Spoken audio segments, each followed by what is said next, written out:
Hello everyone, Darren here, and on today's episode of WotC Academy, we will be talking about how to aim. Now yes, while this is a very basic part of the game that every type of first-person shooter or a shooting game in general has, it is far too often that I see players auto-aiming in a duel or just refusing to take the time to aim at weak points, which has often caused those players to lose the fight they are in that they should have won.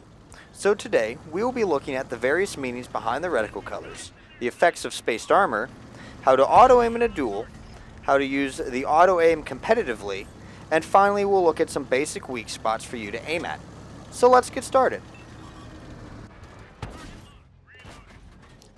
Now, the yellow reticle is the first color that you will see, and this is basically telling you that you have a 0% chance of penning the tank that you are aiming at. In no way, shape, or form are you seeing any of my rounds penetrate the VK100-01P. Even at various angles, you can still see that the rounds are not penetrating the tank. Now, the next reticle that we will see is the orange reticle. The orange reticle is basically telling you that you have an about plus or minus 25% chance of penning the target where you are aiming at. As you can see here, there are some shots that bounce and some shots that pen. If you need farther explanation, the only other way I could simplify this would be to say, may RNGesus shine down upon you.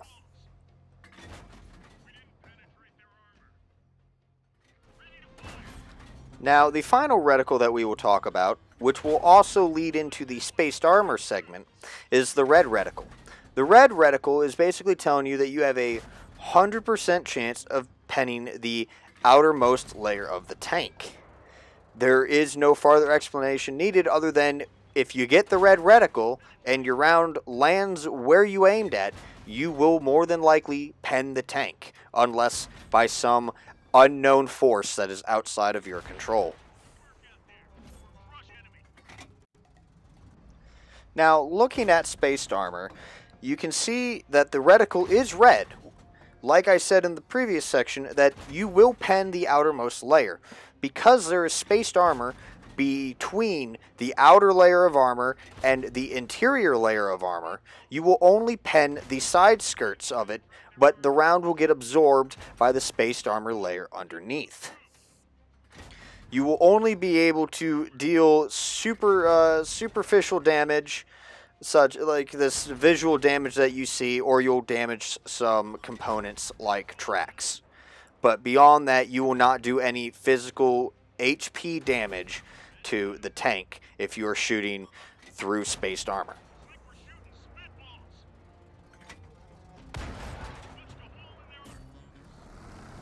Now, when it comes to auto-aiming in a duel with another moving vehicle, I often notice that people forget to realize that auto-aiming is really only effective against stationary, non-moving targets. And since you're in a moving duel, you have to lead the target. And this is a factor that auto-aim does not compensate for.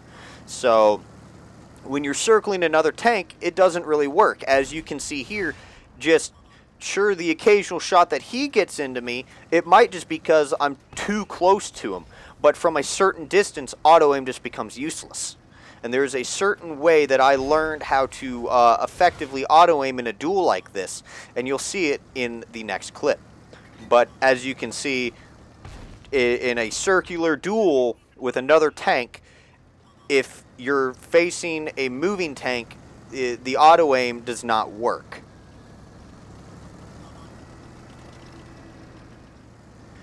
What you are seeing here is the way that I figured out how to fight in a moving duel with auto-aim and come out on top. And the way that I did this is that since the auto-aim compensates for stationary targets, to trick the auto-aim is that I would only fire when the tank is moving in a straight line away from me in front of my gun.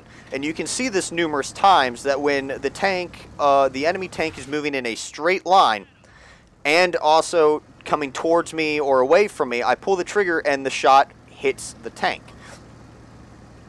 This is the way that I have made use of auto-aim in a moving duel, and 95% of the time that I've gotten into these duels, I have come out on top because I've fought with auto-aim in this way.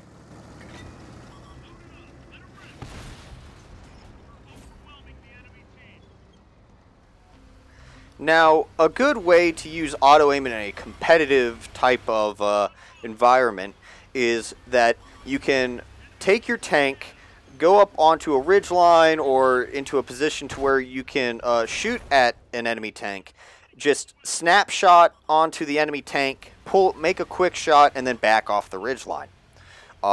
As you can see in this clip, that's exactly what I'm doing here.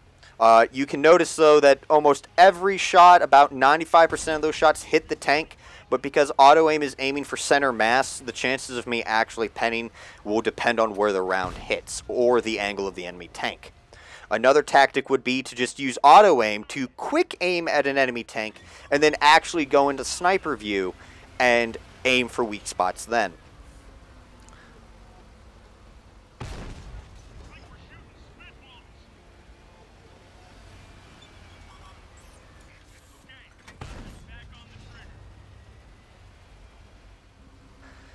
Now, I'm just showing some basic weak spots here. I'm using HESH just to demonstrate or shoot at weak spots that are common on most tanks. Not every tank has the same weak spots as the rest. But the lower plate of most tanks will be a weak spot. If the tank has a large cupola, such as the E4, more than likely it will be a weak spot, with the exception of the E3 and a couple others. Shoot the front drive wheel of tanks and track them, and then you could get assisted damage from your teammates by doing that. Engine decks are good weak spots for if you got HESH or high explosive, and even some turret cheeks are good if they're flat. And that concludes today's video on how to aim. I'd like to thank you all for watching, and if you liked the video, hit that thumbs up. And if you want to see more videos like this one, don't forget to click on the subscribe button. I also would like to take the time to thank everyone that has taken the time to assist me with gathering the information to bring you the most accurate, up-to-date info that I can give you guys as possible. Please feel free to comment down in the comment section what type of mechanics or how-tos or anything that you'd like to see explained or done. Feel free to comment down in the comment section. But again, thank you all for watching. Until next time, this has been Darren of WotC Academy.